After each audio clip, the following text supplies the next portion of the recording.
So let's talk about how to draw volumes here. I'm gonna start with cylinder. So if you want to draw a cylinder, try to first catch the movement of that. Draw these two straight lines in this way. So this is the gesture of the cylinder that you want to draw. And then you can add circles to it, like this.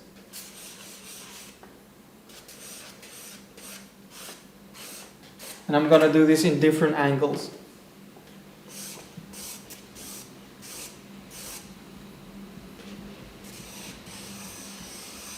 So now we are mixing up our ability to draw shapes, lines for creating volumes, as you can see. And the other thing that I want to show you here is how to draw a cube. First you start by drawing lines like this, as we've practiced together.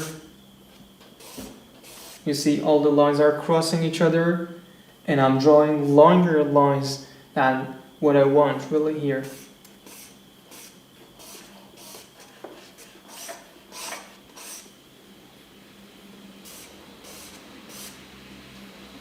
So if you have any boxes at home, you can use that as a reference and try to change the angle and draw different boxes and different cubes, and that's gonna be a great exercise for you to do if you want to learn how to draw lines, or if you want to learn perspective also by drawing cubes in different angles. Okay, so this time I'm going to show you to draw a sphere, the third important volume that you have to learn.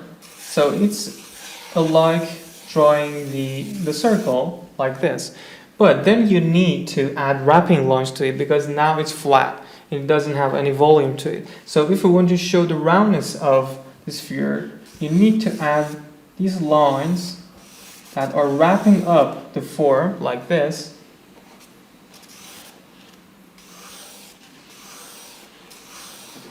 And by doing so, you can show the volume here.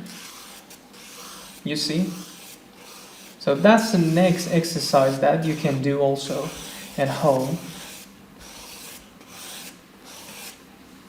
And also you see how I move my arm for drawing these lines. It should be in the right direction.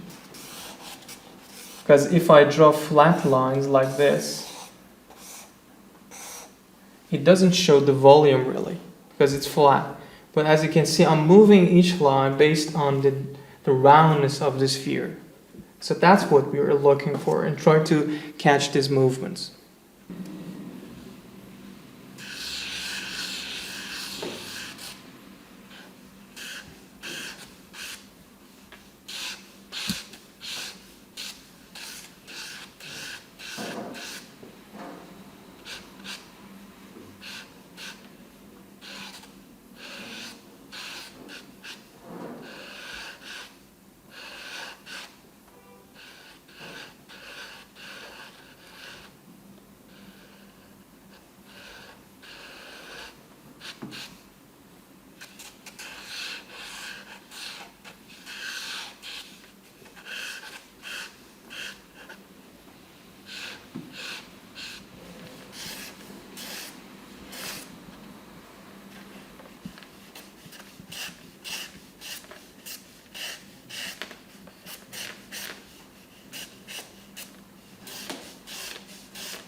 So now I'm gonna demonstrate you how to translate this cup into a volume, into simple shape.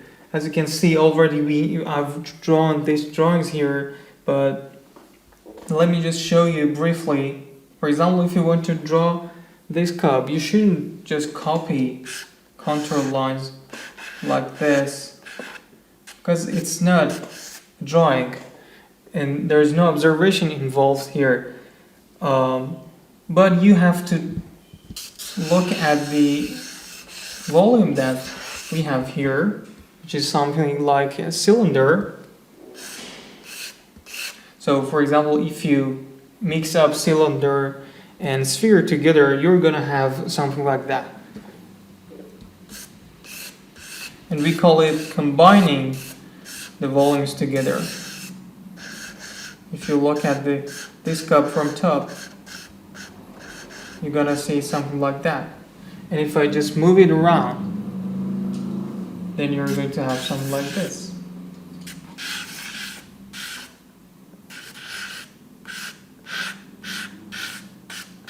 You see, I'm using shapes, lines, curvy lines, based on the characteristics of this cup. And then I'm gonna add the handle right here.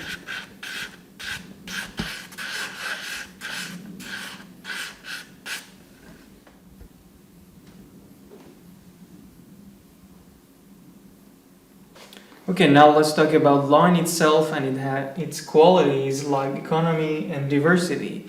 Economy of line has to do with the darkness of the marks that you put on the paper, and diversity of line is about the thickness of them. So here, as you can see in these drawings, I'm gonna show you and explain to you thoroughly what they really are. For example, if you want to show that this line is closer to us, you can make it darker. Because darkness, as you can see here, if the lines are darker, they seem closer to you, like this. Okay, the darker the lines are, the closer they seem.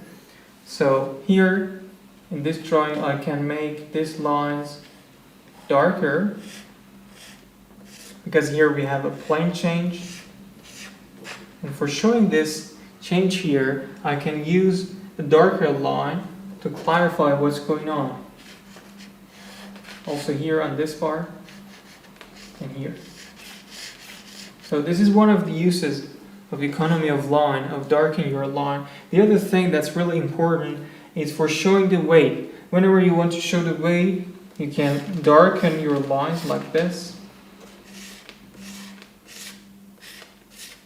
And in this case, you can use dark lines. Okay. The other use of economy of line is for showing the connections between different parts of the same object, like here. If you can see, we have a cube here, and then we have other cylinder right here. So for showing the relationship between them, I'm going to just darken this line and the other one on top, so the viewer can really see better what's going on here. Also, we have other situations in which you can see the same thing like this. And as the form is going farther and farther, I'm not putting any dark lines there because it's gonna make the drawing flat. So we wanna just avoid it.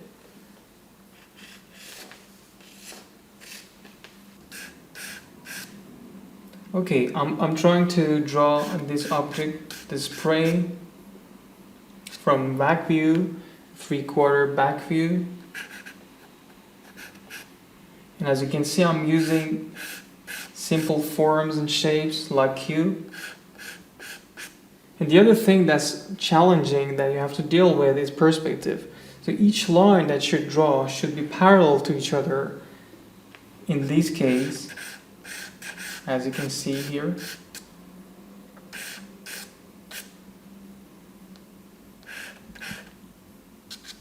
And then I'm gonna add the other parts to it.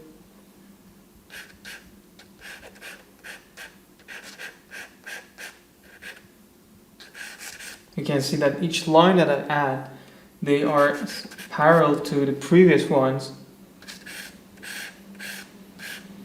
And I'm keeping in mind the economy of line, as I told you.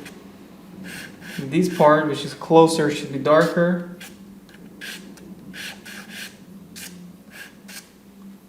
Okay. And then we have another form right here, a cylinder.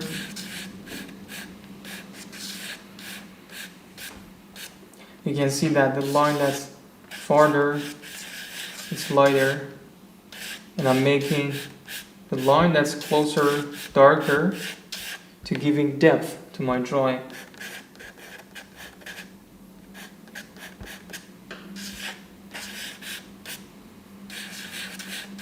Otherwise the viewer can perceive the perspective and depth in our drawings. We have another cube right here.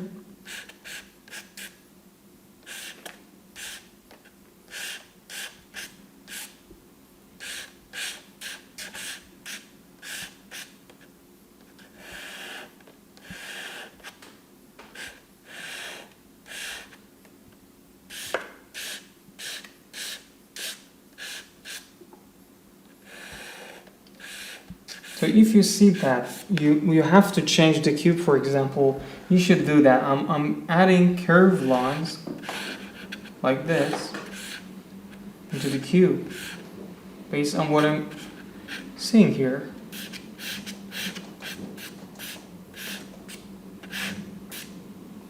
I don't have much space down there, so I'm gonna just leave this drawing here, and I'm gonna work more on this part.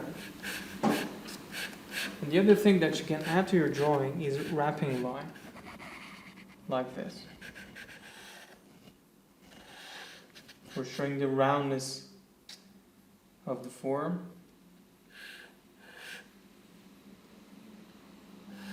And you can add wrapping lines in two different directions.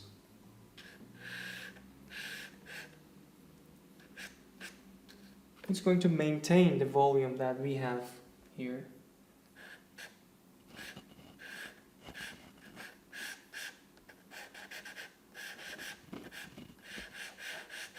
And now I'm going to add economy of line to it. We're making it more clear. You see the change?